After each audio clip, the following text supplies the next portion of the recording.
Good day to everyone. We would like to present on Sustainable Development Goal 13, which focuses on climate change.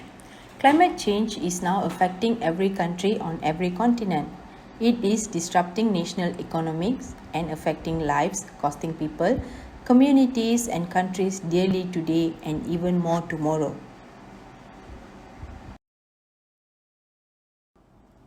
The 17 Sustainable Development Goals are a call for action by all countries, regardless of poor, rich, and middle income, in order to promote prosperity while protecting the planet.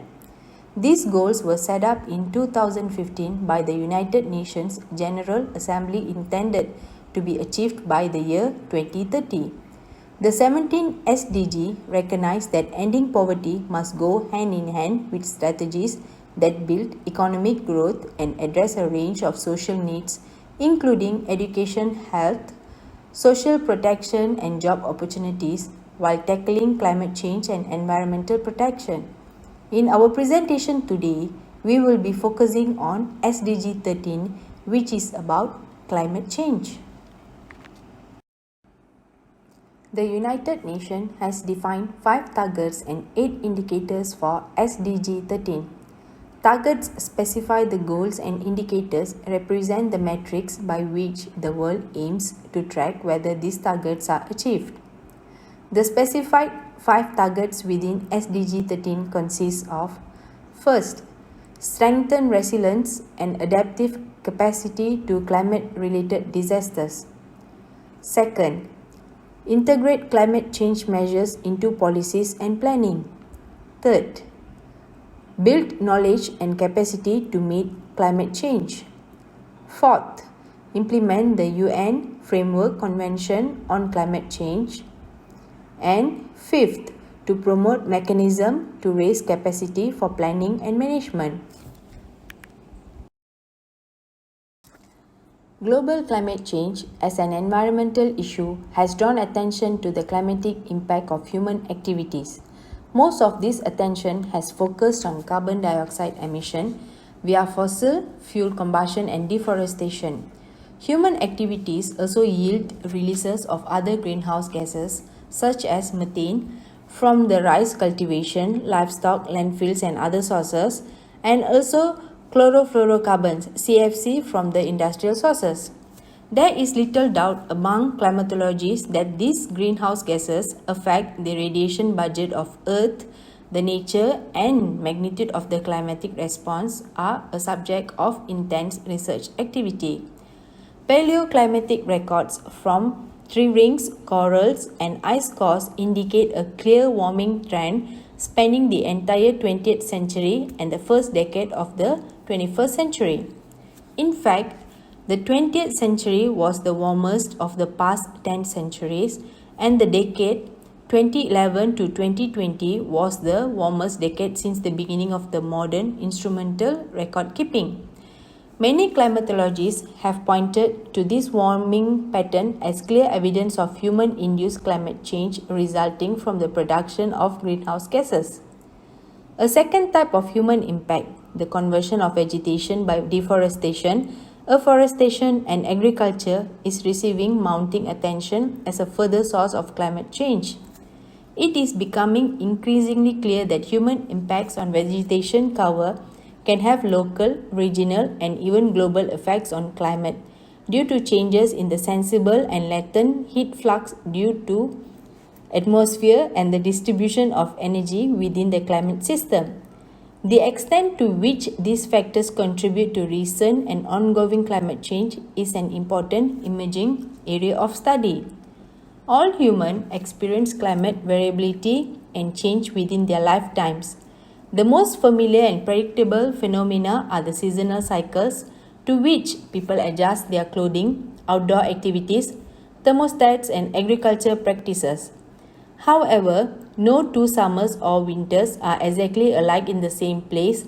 Some are warmer, wetter, or stormier than others.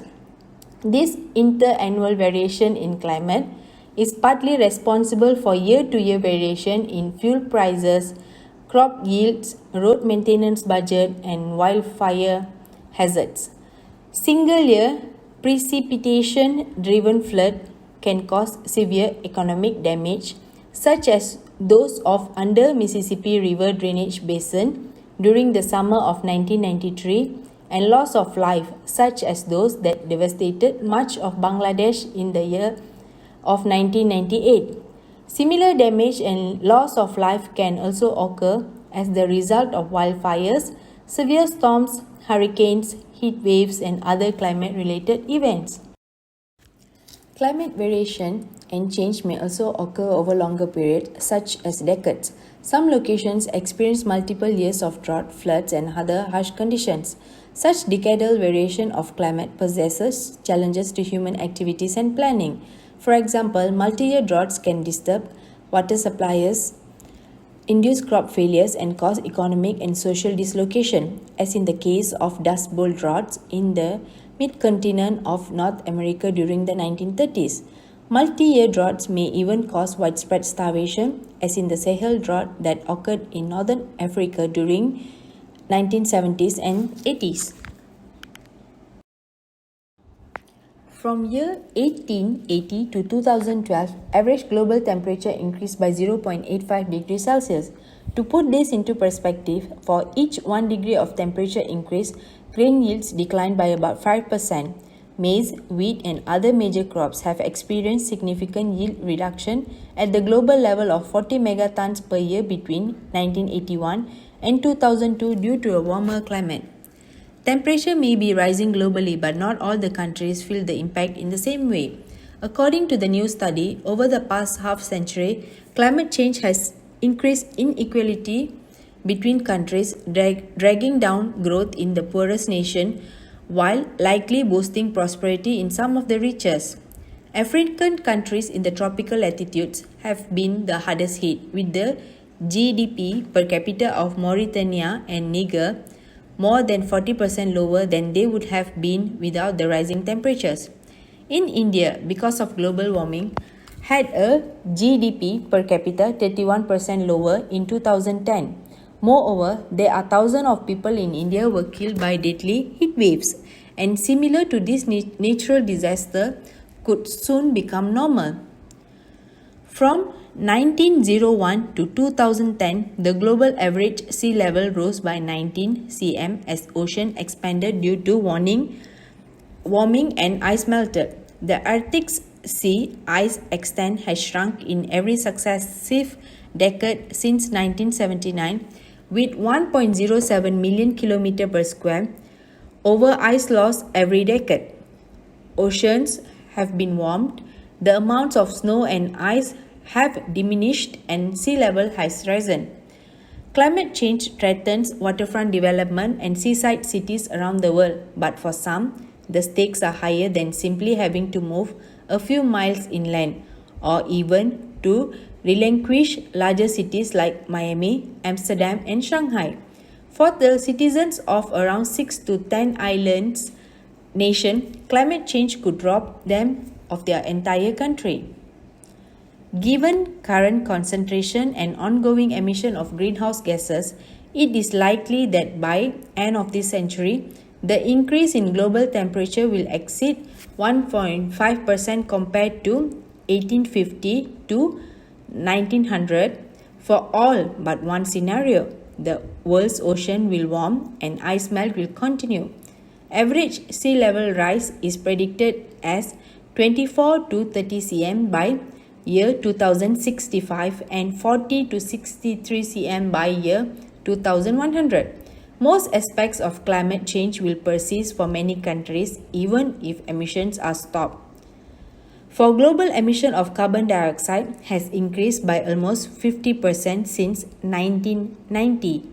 Emissions grew more quickly between year 2000 and 2010 than each of these three previous decades. In conclusion, climate change causes millions of human population around the world to be affected by floods due to rising seawater level.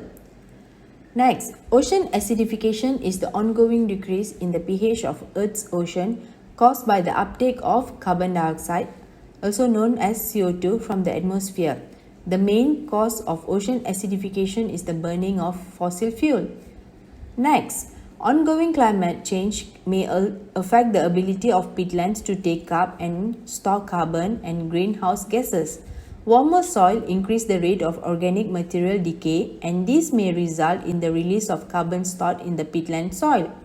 With temperature records being smashed month after month, year after year, it's likely that human-caused global warming is making extreme heat events more frequent. Higher temperatures also boost evaporation, which dries out the soil in the summer, intensifying drought over many areas. Next, ocean oxygen levels are expected to fall on average by 3 to 4% by year 2100 overall due to climate change and increased nutrient discharges, though the scale of effect seen will vary regionally. To slow and reverse the loss of oxygen, humans must urgently mitigate climate change globally and nutrient pollution locally. Finally, rising temperatures contribute to child malnutrition and reduced diet quality. Studies found that higher temperatures are an equal or even greater contributor to child malnutrition than the traditional culprits of poverty, inadequate sanitation, and poor education. Affordable, scalable solutions are now available to enable countries to leapfrog to cleaner, more resilient economies. The phase of change is quickening as more people are turning to renewable energy and a range of other measures that will reduce emission and increase adaptation efforts. This presentation is exclusively brought to you by Lee Mei Ki, Pang Mingzu, Usha Nair, and Muhammad Zulkifli. Thank you for listening.